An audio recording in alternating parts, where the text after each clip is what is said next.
Prove your loyalty. That's what my sister Alina said. Her voice was sharp, her tone colder than the hospital floor under my feet. Hi everyone, my name is Leona Marquez and I gave up a kidney for my mother, not out of obligation, not even love. But because I was told if I didn't, I wasn't part of the family. For years I've been the lesser daughter. Alina was the golden one, straight A's, real estate empire, diamond-studded lifestyle. I ran a modest flower shop and took care of our mom when she had early signs of kidney failure. So when Alina barged into my apartment last month with that fake concern and said, "Do this for mom, or you'll regret it," I said yes. Not because I trusted her, but because I needed to know how far they'd go. The surgery happened. I woke up sore, stitched, alone. No flowers. No calls. Just a nurse changing my four. Then 2 days later, Alina walked in. Not alone. Behind her was a smug woman in a red dress. And being wheeled beside them was our mother. Breathing. Smiling. Healthy. Then Alina threw the envelope onto my bed. Here. Property division papers. Sign it. But they didn't know something about that kidney. Alina sat in the hospital chair, legs crossed, sunglasses still on indoors, like this was just another boardroom she owned. "This simplifies everything," she said. "We're moving mom in with me. I'll handle the estate and you can get back to your little shop." My hand trembled as I picked up the envelope. Inside, a cold legal breakdown. Our childhood home, hers. The land in Santa Fe, hers. Even the antique piano my grandmother left me? Gone. I looked at my mother. She just smiled faintly, eyes avoiding mine. "Is this what loyalty gets me?" I asked softly. Alina smirked. "Loyalty gets you peace. No more expectations." She didn't know what I had done. I donated my kidney, but not to her. Not to mom. They'd scheduled her transplant for March. Mine was removed 3 weeks ago, for a completely different recipient. A child in Arizona. I'd forged her name to the paperwork just enough to fool the family, not the doctors. The real transplant never happened. Mom's healthy? Good. But not from me. And the real paperwork was in my lawyer's hands. Because Alina had just tried to force a fraudulent property transfer using a medical lie. And I had the proof. I smiled gently. "I'll sign this tomorrow? Because tonight the trap closes." That night I sat at my kitchen table, the documents spread before me like broken glass. My lawyer had sent a notarized affidavit, medical confirmation, and the signed statement from the transplant registry. Everything in airtight order. It wasn't about revenge. Not exactly. It was about making sure they could never do this to anyone else. The next morning I showed up at the notary's office, the same place Alina had scheduled the signing, 15 minutes early. She was already there in a red dress that screamed power. Mom sat beside her, looking exhausted. "Let's make this quick," Alina said, not even looking up. I laid my folder down without a word. The notary opened it and frowned. "This isn't the same transfer file." Alina's eyes shot up. I met them calm. "That's the legal record of what really happened, including the forged signatures your assistant submitted, while I was under general anesthesia." Her voice caught. "You're bluffing." "Then why," I said softly, "did the DA call me this morning?" Mom looked up sharply. "The DA? You lied to the family. You used my supposed surgery to manipulate a transfer. That's financial fraud, Mom. And coercion, Alina." The notary stood. "We'll need to pause this meeting." But I wasn't done, because I had one more surprise waiting outside. I stepped outside the notary's office, letting the door swing shut behind me. Waiting at the curb was Elena, the nurse who had been on duty the night of my surgery. She looked nervous but determined. Alina's voice rose behind me. "Who is that?" I turned to face them. "That's the person who witnessed the surgical swap you orchestrated." Mom's expression broke first, her face pale, her lips trembling. "You think this is a game?" I asked. "You drugged me, got me on a table, and never planned for a transplant. Just the paperwork. You needed the illusion of sacrifice so you could take the apartment. You used my kidney as a decoy." Elena stepped forward and handed a signed statement to the notary. "That's my written testimony." I saw her hand the surgeon a bribe. There was no transplant that night. Elena's voice cracked. "You're bluffing.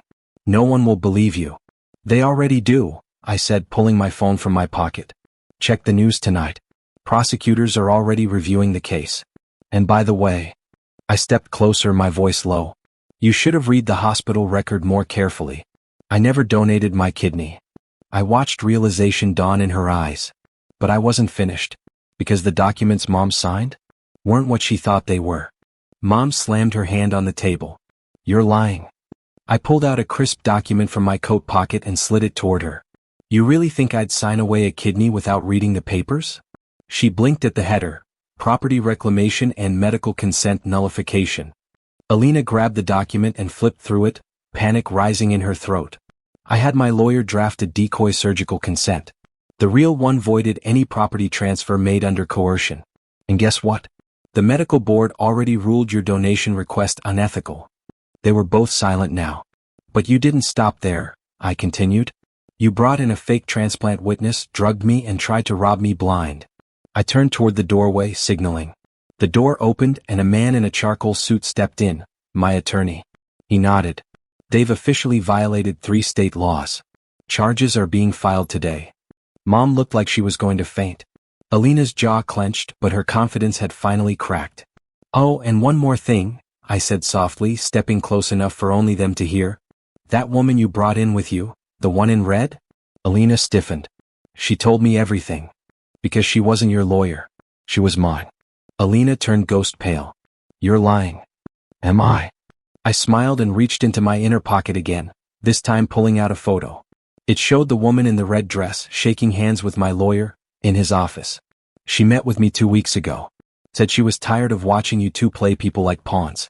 She handed over voice recordings, signed witness statements, and a full timeline of how you pressured Mom to manipulate me.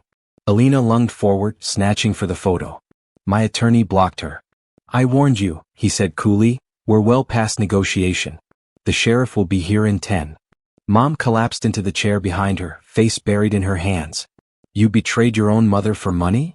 No, I said, leveling my voice. You betrayed your son for money.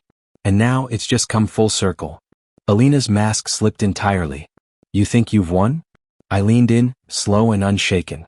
This wasn't about winning. It was about surviving. But since you're curious. I opened the drawer behind me and slid out a second folder, labeled probate court filing, inheritance reversal.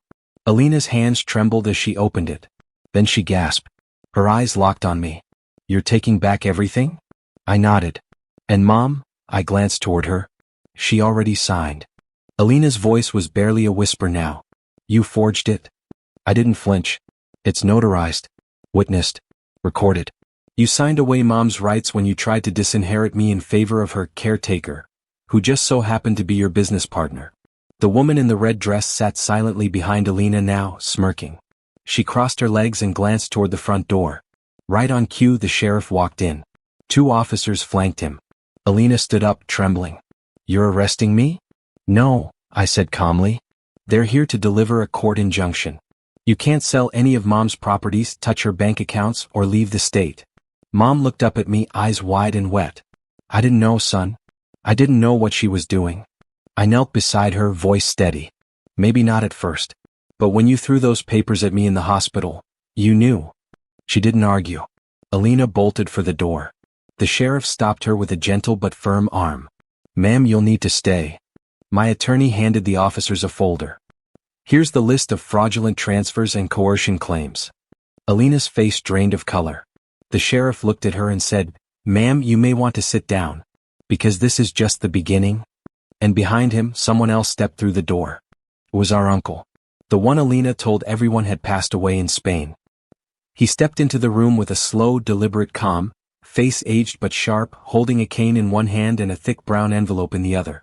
Hello, Alina, he said. Surprised to see me? Alina gasped. You're supposed to be dead? He finished for her. No. You sent those fake condolences so you could claim your share of my inheritance early. I've been watching. Quietly. He handed the envelope to the sheriff. Inside, you'll find a notarized affidavit, financial statements, and a full copy of her conversations with my accountant. She used my illness to funnel assets through offshore accounts under Mom's name. The red dress woman was already backing away toward the door, but my assistant stepped in, blocking her path. She was done too. Alina collapsed onto the couch, sobbing. I didn't mean for it to go this far. I looked at her, my sister, my betrayer, and said quietly, You chose this. And now you'll live it. Mom reached for my hand, her eyes clearer now. You were always the one who loved without demanding. I see that now. I didn't reply. Justice didn't need a speech. It just needed to land.